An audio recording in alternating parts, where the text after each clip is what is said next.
So as y'all can see, I'm just a regular dude who tells it the way that it is, all right? I got a 2-for-1 on this one today, y'all. I'm just a regular dude. I punch somebody's clock every day. I just tell it how it is from just a common sense perspective. That's the basis of my channel, y'all. Dudes got to stop this.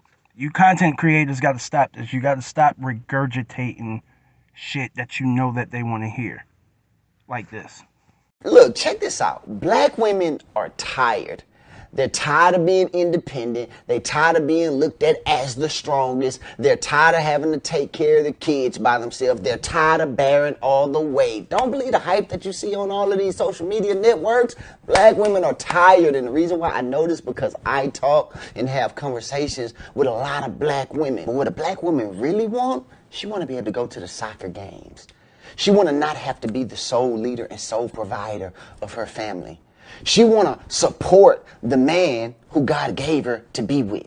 She want to be a helpmeet. The thing is, she's been placed in this position where she's had to lead. She's had to step up to the plate and become something that she really didn't want to be in the first place. She want to support her man.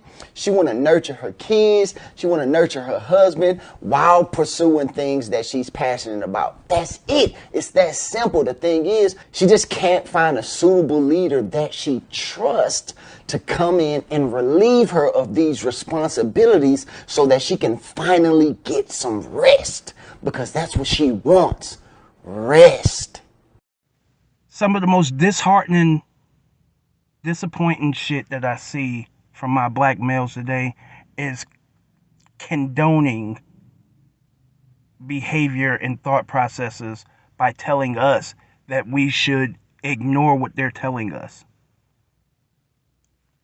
They're telling us they don't want no parts of that life. And here's the thing, if you want to have the whole conversation, if you're trying to have the whole conversation, ladies and gentlemen, we have to acknowledge that every relationship is not ended because the man goes out and fucked up. Some women fuck up. Some women get tired of being in a relationship. They get tired of the monotony of being in a relationship. They want to get out and be able to party and be able to do whatever they want to do and come and go as they please. Some women push good men out the door. And then there are those guys that fuck up. Then there are those guys who have all of that same mindset that I spoke of previously going on in their head. All of this shit needs to be talked about.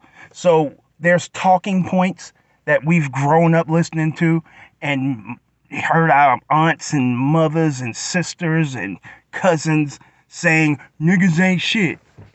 Niggas do this, niggas do that. And then there are situations that are totally the opposite, which we never talk about.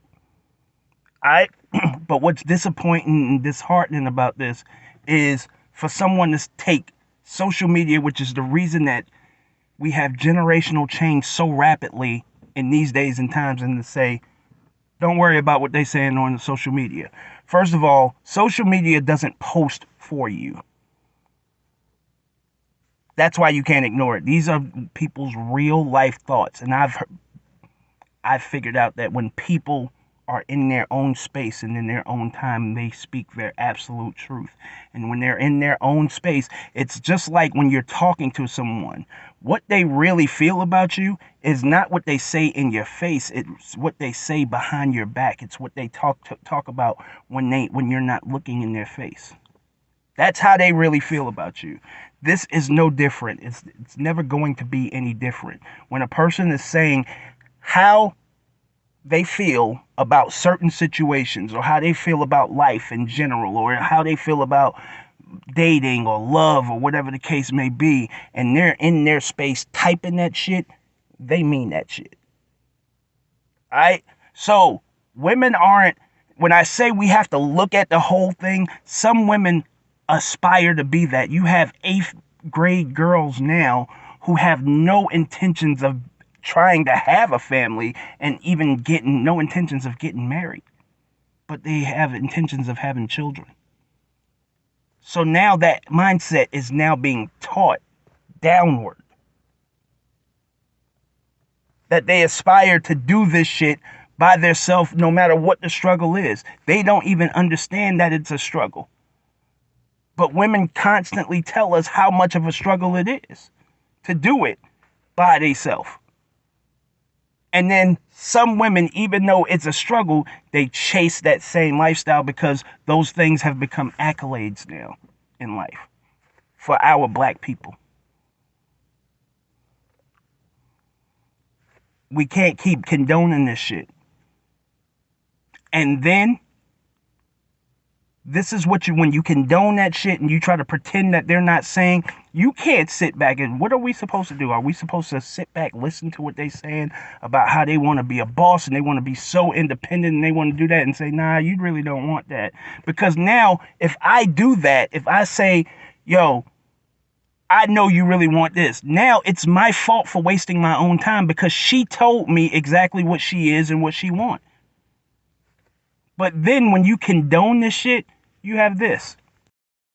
A lot of women are saying that I don't love myself, so let me speak slowly for the bitch in the back. I'm usually very kind, but once I lose my give a fuck, I no longer can find it. I'm sorry. So here it is. I said that sometimes I put my partner's needs before my own, no matter how I feel. And a lot of people were mad about that. Let me explain. Acts of selflessness make me happy. It really depends on the type of person you are. A lot of you bitches are so selfish, you'd never understand. Crazy is my partner would do the same for me. I'm in a happy and healthy relationship, and a lot of you can't relate. Sometimes I'm not in a good mood, then I put myself in the mood, and then afterwards we be in a great mood. Also, a lot of you felt like me putting myself in the mood meant I was forcing myself. Actually, sweetie, it's a little fun, and if you bitch played with yourself like you play with me, you'd be a lot happier. Never said this man forced me, so stop putting your trauma on me. Also, this is for the younger women that feel like they have to be forced. Never force yourself to do anything that you don't want to do. But for the bitch over 30 that wants me to apologize for the way that I live my life, no. I also didn't make my bed. Is that okay?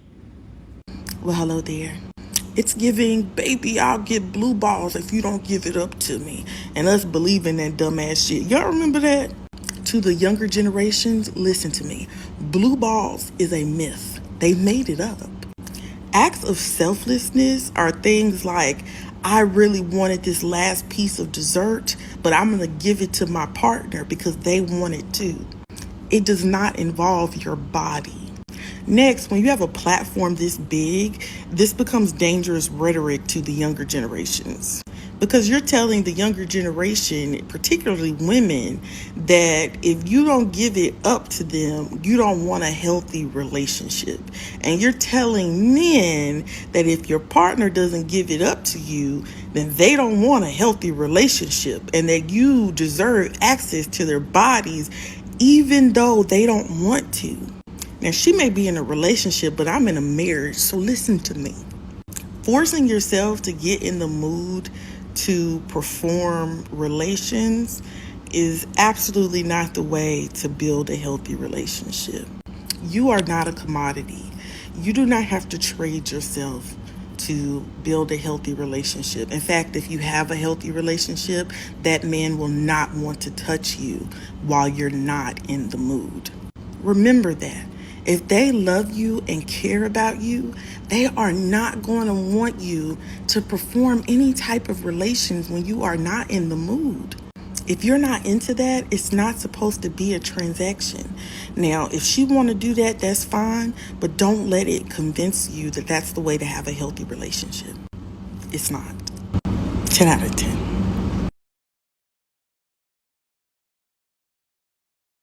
See, this is today where you're going to get a 2-for-1.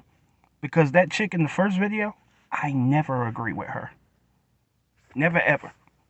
And in this one, I actually agree with her 100%. The second chick, if you ever asked anybody, why do men cheat? She just gave you the answer. Because you don't feel like you have to do anything. You feel like no matter, like you ask this person to do selfless shit for you every day, all day.